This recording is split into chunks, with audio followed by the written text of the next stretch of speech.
உங்கள் இல்லங்களில் வந்து உங்கள் உள்ளங்களை உயிர்ப்பிப்பது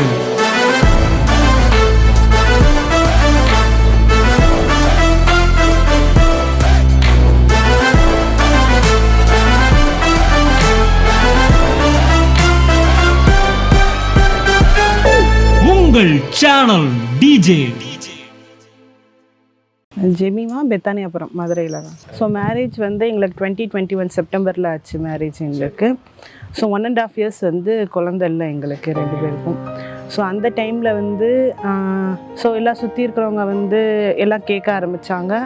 ஸோ அதுக்கப்புறமேட்டு ஹாஸ்பிட்டலில் போவோம்னு சொல்லிட்டு ஹாஸ்பிட்டலுக்கு போனோம். ஒரு 2 தடவை வந்து 2 ஹாஸ்பிட்டலுக்கு நாங்கள் போனோம். நாங்கள் ஃபஸ்ட் டைம் வந்து ஜூன் மந்த்து போல் போனோம். ஸோ அங்கே போய் பார்க்குறப்ப எல்லாமே அவங்க வந்து ஸ்கேன் எடுக்க சொன்னது, அப்புறம் டெஸ்ட் எடுக்க சொன்னது எல்லாமே பார்த்துட்டு எல்லாமே நார்மலாக இருக்குது. ஸோ நீங்கள் நேச்சுரலாகவே நீங்கள் ட்ரை பண்ணலாம்னு சொல்லிட்டாங்க. ஸோ அதுக்கப்புறமேட்டும் எனக்கு அடுத்தும் வந்து நான் வந்து கன்சீவ் ஆகலை. ஸோ அடுத்த ஒரு செப்டம்பர் மந்த் போல் அடுத்த ஹாஸ்பிட்டல் நாங்கள் வந்து இன்னொரு ஹாஸ்பிட்டல் நாங்கள் வந்து போனோம். ஸோ அப்போ போகும்போது அப்பையும் பார்த்துட்டு ஸோ எல்லாமே நார்மலாக இருக்குது, ஸோ உங்களுக்கு எந்த ப்ராப்ளமுமே இல்லைன்னு சொல்லி சொன்னாங்க. ஸோ அந்த ஹாஸ்பிட்டலில் வந்து ஒரு 3 மந்த்ஸ் தான் போனோம். செப்டம்பர், அக்டோபர், நவம்பர் 3 மாதம் தான் போனோம். ஸோ டிசம்பர் மாதம் அதுக்கப்புறம் சரி போவேணா சொல்லி நாங்களே வந்து முடிவு பண்ணி விட்டுட்டோம். நாங்கள் எனக்கு பின்னாடி கல்யாணம் ஆச்சு. ஃப்ரெண்ட்ஸோ சொந்தக்காரங்க அந்த மாதிரி வரும். அப்போ வரும்போது வீட்லேயும் கஷ்டம் இருக்கும். வெளியே பார்க்குறவங்க எல்லா பேருமே கொஞ்சம் கஷ்டப்பட்டு அவங்க அம்மாட்ட பேசுவாங்க. அம்மா கொஞ்சம் கஷ்டமாக இருந்தாலும் அம்மா சப்போர்ட்டிவாக இருப்பாங்க. ஆனால் இருந்தாலும் எங்களுக்கே கஷ்டமாக இருக்கும். எப்பயாச்சும் உட்காந்து அழுவோம். அழுவேன் நான். அதுக்கப்புறம் அவங்க வந்து கன்சல்ட் பண்ணிடுவாங்க. ஓகேம்மா விடு, தேவன் நமக்கு தருவார். ஃபஸ்ட்டு 6 மந்த்துக்கு வந்து நாங்கள் எதுவுமே நாங்கள் யோசிக்கலை. ஸோ எல்லோரும் கேட்குறப்ப வந்து ஆமாம் நம்ம வந்து பேபி நமக்கு ஒன்றும் இல்லையே நமக்குன்னு அதுக்கப்புறமேட்டுனா ஒரு தாட்டே எங்களுக்கு வர ஆரம்பிச்சிச்சு. எங்களுக்கு ரொம்ப கவலையாக இருக்கும். நிறையா வருத்தங்கள் வரும், அழுகைகள் வரும். நான் வெளியே காட்ட மாட்டேன் அழுகையை. மேக்ஸிமம் எனக்கு வரும், ஆனால் வெளியே காட்ட மாட்டேன். வீட்டில் தான் அழுவாங்க. அழுகும்போது நான் அவங்க சமாதானப்படுத்த அவங்களுக்கும் ஒரு வேர்டு வந்துச்சுன்னா, யுத்தம் செய்வார் கர்த்தர், உனக்காக யுத்தம் செய்வார், எனக்கும் கர்த்தர் யுத்தம் செய்வார்னு தான் வேர்டு வரும். அந்த வேர்டை தான் சொல்லி சொல்லி அவங்கள ஆதரவுப்படுத்துவேன். ஸோ அதுக்கப்புறம் வந்து 2023 ஜான்வரியில் தான் வந்து அன்னை ஒரு சின்ன ஸ்பார்க் மட்டும் சொன்னாங்க. இதோ பிள்ளைகள் கத்தரால் வரும் சுதந்திரம், கற்பத்தின் கனி அவரால் கிடைக்கும் பலன். ஸோ அது இங்கிலீஷ் பைபிளில் எப்படி இருக்குன்னா, childrens are gift from the காட்னு சொல்லி இருக்கு. ஸோ வந்து பிள்ளைங்க வந்து கடவுள் கொடுக்குற கிஃப்ட்டுன்னு சொல்லி சொன்னாங்க. ஸோ அது வந்து ஒரு சின்ன ஸ்பார்க்காக சொல்லி முடிச்சுட்டாங்க அண்ணே. பட் ஆனால் அந்த வசனம் எனக்கு அது ரொம்ப எனக்கு டச்சிங்காக இருந்துச்சு. இந்த வருஷத்தில் கர்த்தர் உங்களுக்கு ஒரு குழந்தையை தருவார். நன்மையான எந்த ஈவும் பூரணமான எந்த வரமும் பரத்திலிருந்து உண்டாகி ஜோதிகளின் பிதாவின் இடத்தில் இறங்கி வருகிறது. உங்களுக்கு கர்த்தர் நல்ல ஒரு குழந்தை இந்த வருஷம் தருவார். ஸோ அந்த டைமில் வந்து நான் யோசித்தேன், அப்போ அந்த சில்ட்ரன் வந்து பேபி வந்து காடு தர கிஃப்ட்னா அதுக்கு நான் எதுக்கு வந்து செலவு பண்ணணும்? ஹாஸ்பிட்டல்னு இப்போ எதுக்கு ட்ரீட்மெண்ட் பார்த்து நான் எதுக்கு செலவு பண்ணணும்? அது இல்லாமல் இப்போ கிஃப்ட்டுன்னு சொல்லியிருந்தால் அது எனக்கு ஃப்ரீயாக தானே வரணும். அப்போ வந்து மார்ச் மந்த் என் பர்த்டே. திருப்பி அன்னைகிட்ட ப்ரேயர் பண்ண போகிறப்ப அன்னை மார்ச் மந்தில் சொன்னாங்க, உனக்கு எல்லாரும் ஒரு பர்த்டே கிஃப்ட் கொடுத்துருப்பாங்க, பட் தேவன் உனக்கு கொடுக்குற கிஃப்ட் வந்து கற்பத்தின் கனி. அடுத்த வருஷம் பர்த்டேப்போ கையில் ஒரு குழந்தை இருக்கும். இதுதான் வந்து அன்னை சொன்னது. அந்த மந்த்து வந்து ஆஃபரிங் கொடுத்து ப்ரேயர் பண்ணும்போது எங்களுக்கு முன்னாடி ஒரு கப்பிள் ப்ரேயர் பண்ணாங்க. ஸோ அவங்களோட பேபி வந்து அன்னை எங்களுக்கு ப்ரேயர் பண்ண ஸ்டார்ட் பண்ணிட்டாங்க.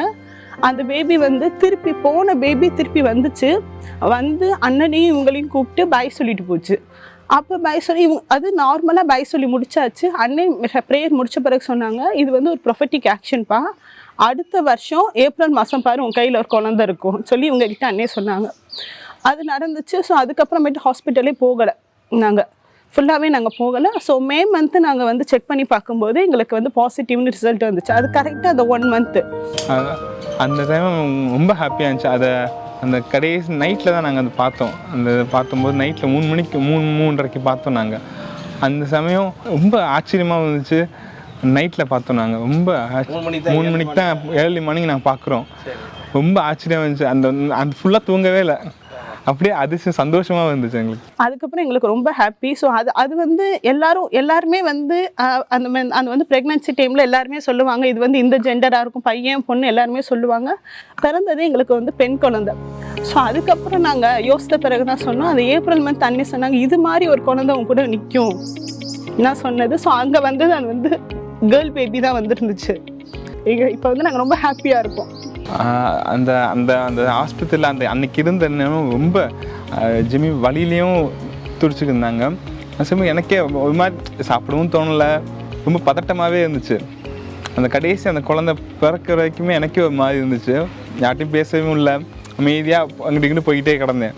ஆனால் அந்த குழந்தை கையில் வந்து ரொம்ப ஹாப்பியாகவும், அது வந்து சொல்கிற வார்த்தையே இல்லை. ரொம்ப ஒரு இத்தனை நாள் ஒரு 1.5 வருஷம் நம்ம கஷ்டப்பட்டு அழுதது, இத்தனை பேர்லாம் நினச்சது, எல்லா பேர்த்துக்கு முன்னாடியும் கடவுள் வந்து ஒரு குழந்தை மூலமாக எங்களை உயர்த்திட்டாரு.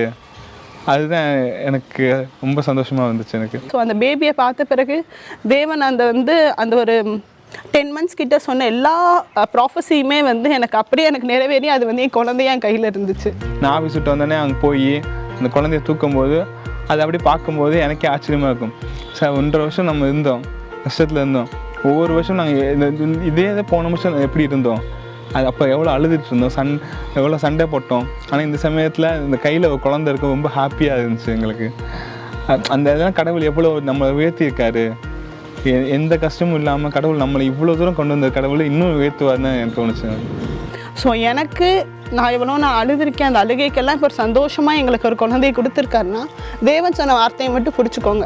ஐ மீன் மக்கள்னால் ஏதாச்சும் ஒன்று சொல்ல தான் செய்வாங்க, சுற்றி இருக்கவங்க ஏதாவது சொல்லுவாங்க, அதெல்லாம் பெருசாக எடுக்காமல் தேவன் சொன்ன வார்த்தையை மட்டும் நம்ம பிடிச்சிக்கிட்டோன்னா கண்டிப்பாக அதுக்குரிய மிராக்களை வந்து நம்ம பார்ப்போம். 6th அண்ணன் எனக்கு தெரியும்.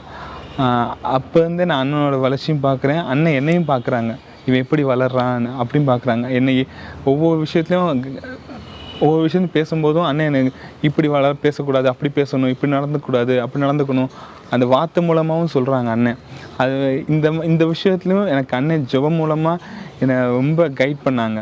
கடவுள் வந்து ஒரு வார்த்தை உங்களுக்கு கொடுப்பாரு, அந்த வார்த்தையை பிடிச்சிக்கணும், அதேமாதிரி அவங்க மேலே நம்பிக்கை வைக்கணும். சாட்சியோட குழந்தை எங்கள் பேபி. இந்த பேபி தான் ரொம்ப 1.5 வருஷம் நாங்கள் வந்து ரொம்ப இதாக இருந்ததுக்கு ஒரு நல்ல அழகான குழந்தைய கடவுள் கொடுத்தாரு. அதுக்காக நான் கர்த்தருக்கு நன்றி சொல்லிக்கிறேன்.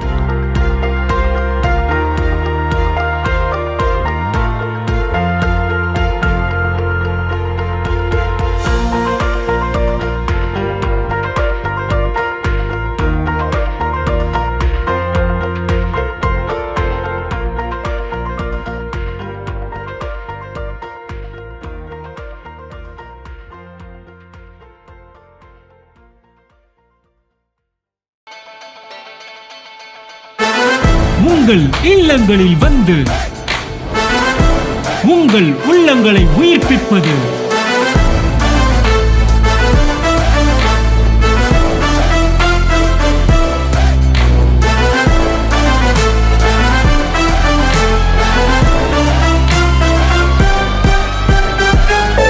உங்கள் சேனல் டிஜே.